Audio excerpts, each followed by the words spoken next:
오늘 말씀에는 이스라엘 백성들의 거룩한 삶을 위해 하나님이 내려주신 여러 가지 명령과 조항들이 나옵니다. 그 중에서 특히 사형에 해당되는 규례와 행한 대로 갚아주는 규례에 대해서 나옵니다. 오늘 아침에는 이 두 가지 규례를 살펴봄으로써 우리의 적용점을 살펴보고자 합니다.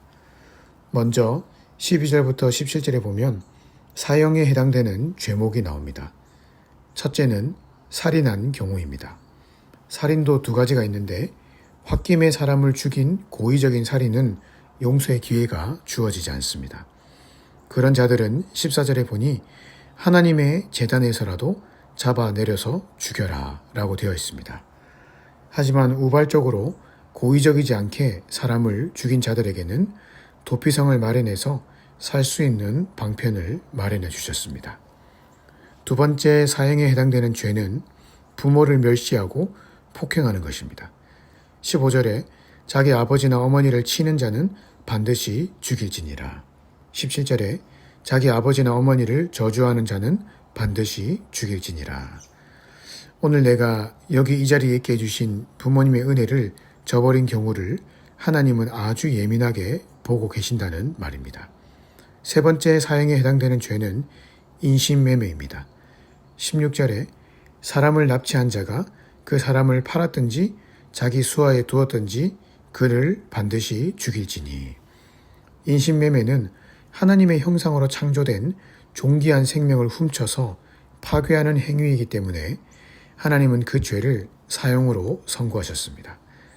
아마 첫째, 둘째, 셋째 이 사형에 해당되는 사람은 신명기 24장 7절에 근거해서 돌로 쳐서 죽임을 당해야 했을 것입니다. 그렇게 그들을 죽임으로써 이스라엘 가운데 죄를 뽑아내야 했던 것이죠. 오늘 이스라엘에게 해당되는 사형법은 오늘날 우리에게 그대로 적용할 수는 없습니다. 물론 살인의 경우는 예나 지금이나 비슷한 원칙이 적용되는 것 같지만 부모를 공경하지 않는 경우 혹은 사람을 납치한 경우를 모두 사형시키지는 않기 때문입니다. 하지만 오늘 본문에 나타난 사형법에서 우리가 알아야 될 중요한 한 가지 사실은 하나님은 생명을 소중하게 여기신다는 것입니다. 남의 생명을 함부로 다루고 남의 소중한 삶을 함부로 짓밟고 깨트리는 것에 대해서 하나님은 반드시 엄중히 책임을 물으십니다. 내 생명이 소중하다면 남의 생명도 소중합니다. 내 삶과 가정, 내 앞날이 소중하다면 이웃의 삶과 가정, 그들의 앞날도 소중한 것이죠. 하지만 극심한 이기주의 속에 빠져서 남이야 죽든지 말든지 별 대수롭게 생각하지 않은 채 그들의 인격과 삶을 고의적으로 짓밟는 행동은 하나님이 반드시 갚으실 것입니다. 그런 의미에서 오늘 인터넷에 달리고 있는 악성 댓글들, 공동체 안에서 가짜 뉴스를 만들어서 퍼뜨리는 행위들, 본인이 잘 알지도 못하는 사실을 그저 본인의 상상에 의해서 여기저기 퍼뜨리고 다니는 모습들. 그런 악성 댓글을 달고 가짜 뉴스를 만들어서 퍼뜨리는 사람들은 본인에게는 그것이 그저 무료한 일상을 달래주는 하나의 이야깃거리에 불과할지 모르지만 그런 악한 것들로 인해 마음의 상처를 입은 당사자는 삶과 죽음의 기로에 서서 오늘도 어둠 속에서 신음하고 있다는 사실을 왜 모르는 것일까요? 살인은 내가 직접 사람을 찔러 죽이는 것만 살인입니까? 못된 말로 악한 행동으로 한 사람의 인격과 삶을 짓밟고 벼랑 끝으로 내몬다면 그것이 곧 살인이 아니겠습니까? 그래서 예수님은 마태복음 5장 22절에서 행위의 살인 이전에 마음으로 말로 형제를 향해 악을 저지르는 사람은 이미 살인죄를 저지른 사람이라고 말씀하셨습니다. 그런 의미에서 나는 오늘 하나님 앞에서 얼마나 정결한 마음을 가지고 있는지, 혹시 오늘 나는 마음으로 여러 사람을 죽이고 있는 영적인 살인죄를 저지르고 있지는 않은지 심각하게 돌아봐야 할 것입니다. 둘째로 하나님은 이스라엘 백성들 사이에 받은 만큼 돌려주는 혹은 당한 대로 갚아주는 법을 만들어 주셨습니다. 그것을 가리켜 동해동형법이라고 합니다. 이것이 우리가 잘 알고 있는 눈에는 눈, 이에는 이, 손에는 손, 발은 발로 상대방에게 손해를 가한 만큼 그 가해자에게 그대로 돌려받게 하는 원칙입니다. 어찌 보면 이것이 200만 명이나 되던 이스라엘 공동체에서 가장 합리적인 법이 아니었나 생각해 봅니다. 왜냐하면 만약 공정한 보복의 원칙이 없다면 예를 들어 누군가 내 재산을 훔쳤고 내 자녀들에게 심각한 상처를 입혔는데도 만약 그 순간에 그냥 참아라, 그냥 넘어가라 라고 한다면 훗날 그것이 마음의 앙금이 되어서 더 큰 보복으로 번질 수 있기 때문입니다. 그래서 이런 1대1의 정확한 보복의 원칙을 법으로 정해놓음으로써 자의적인 보복을 방지했고 더 큰 보복이 일어나는 악순환을 하나님이 미리 차단하셨던 것입니다. 그런데 신약에 보면 예수님은 눈에는 눈, 이에는 이로 갚지 말고 오히려 오른뺨을 치면 왼뺨을 돌려대고 억지로 속옷을 가지고자 하는 자에게 겉옷까지 주라고 하셨습니다. 우리는 더 이상 구약의 법에 매여서 사는 것이 아니라 구약을 새롭게 해석해 주신 예수님의 법을 따라 살고 있습니다. 그렇다면 여기서 드는 의문이 구약이나 지금이나 사람은 기본적으로 내가 손해를 보면 그것에 대해서 정당하게 복수하고 갚아줘야 마음이 풀리고 정상으로 되돌아오는데 왜 예수님은 그런 우리의 마음을 잘 아시면서도 왜 끝까지 참아라, 인내해라 라고 하셨을까요? 우리가 화병 나서 죽는 것을 보고 싶어서 그러신 것일까요? 그렇지 않습니까? 사실 예수님이 말씀하신 대로 살아가다가는 정말 화병 나서 죽을 수도 있겠다 싶습니다.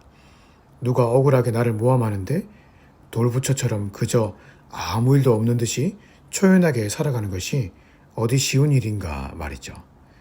저는 이 부분을 묵상하면서 왜 예수님이 이렇게 참고 물러서고 인내하는 삶을 살아가라고 하셨는지 그 이유를 생각해 보았습니다. 물론 가장 근본적인 이유는 예수님 이후로 성령께서 우리 안에 오셨기 때문에 그렇게 순종할 수 있는 힘을 주고 계신다는 것이겠지만 또 한 가지 이유는 의로운 재판장 되시는 하나님이 다 갚아 주실 것이기 때문입니다. 마태복음 6장에 보면 예수님께서 이런 참고 물러섬의 명령을 하신 이후 굉장히 중요한 구절을 계속해서 반복하고 계십니다. 그것은 은밀한 중에 보시는 너의 아버지께서 갚으실 것이다 입니다. 구제든 선행이든 아니면 내가 참고 물러서고 인내하는 것이든 모두가 은밀한 중에서 보시는 하나님의 눈 안에 들어와 있습니다. 그리고 때가 되매 하나님은 그 모든 것들을 선하게 갚아 주실 것입니다. 그래서 가만히 생각해 보니 구약에서 말씀하시는 눈에는 눈, 이에는 이의 법이 아예 없어진 것이 아닙니다. 물론 우리는 예수님의 명령을 따라 사랑의 법으로 살아가야 하지만 우리가 인내하고 물러서고 있을 동안 하나님은 여전히 눈에는 눈, 이에는 이의 법을 통해 공정한 보복의 원리로 질서를 유지해 나가고 계십니다. 만약 그렇지 않으면 이 세상은 법도 질서도 공의도 거룩도 사라진 채 엉망진창의 세상이 될 것입니다. 구약에서 하나님을 이야기할 때 가장 많이 언급하는 단어가 공평과 정의의 하나님이시듯이 그 공평하심, 그 정의로우심으로 하나님은 오늘도 우리의 삶을 공정하게 인도해 나가고 계십니다. 그렇기에 오늘 이 사형법과 동해동양법이 우리에게 결론적으로 하시는 말씀이 바로 너희는 거룩한 삶을 살아가라는 것입니다.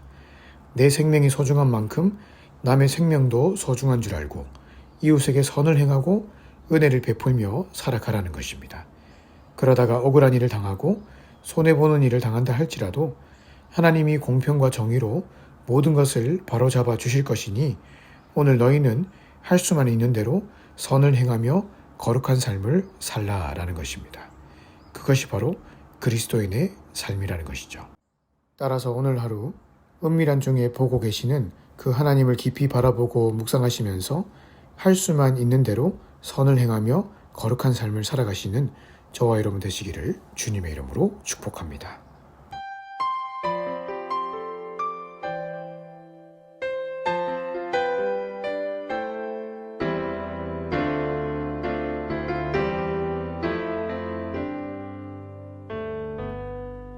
주님 말씀하시면 내가 나가리다.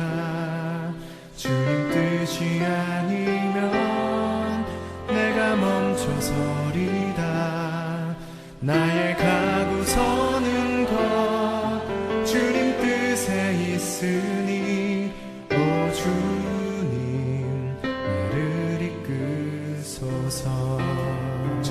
말씀하시면 주님 말씀하시면 내가 나가리라. 주님 뜻이 아니면 내가 멈춰서리다. 나의 가고 서는 것 주님 뜻에 있으니 오 주님 나를 이끄소서.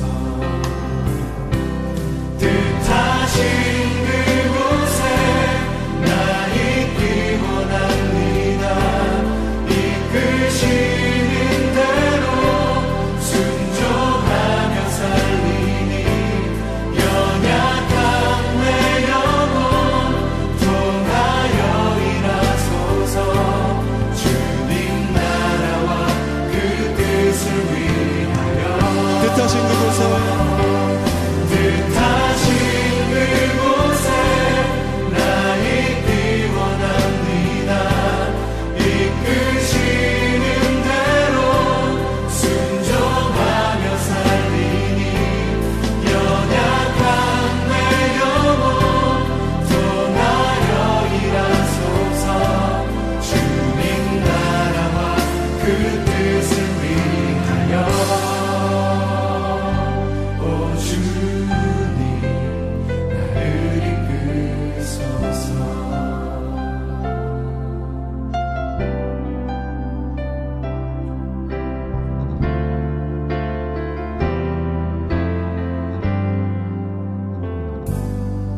주님 말씀하시면 내가 나가리라. 주님 뜻이 아니면 내가 멈춰서리다.